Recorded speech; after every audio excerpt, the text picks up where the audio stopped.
জামাত শিবির বাহিনী যেইভাবে নাশকতা অরাজকতা মব সৃষ্টি করে বাংলাদেশে ষড়যন্ত্র করতে চায়, 5 আগস্ট পরবর্তী সময় বাংলাদেশ জাতীয় দল ছাত্র দলকে তাদের মোকাবেলা করে আসতে হচ্ছে।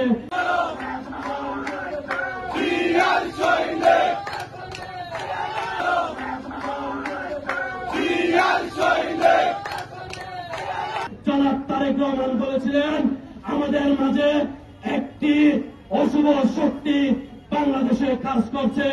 আমরা তারেক রহমানের এই বক্তব্যতে ক্লিয়ার হয়ে গেলাম যে এই অশুভ শক্তি হল জামাত শিবির রাজাকার।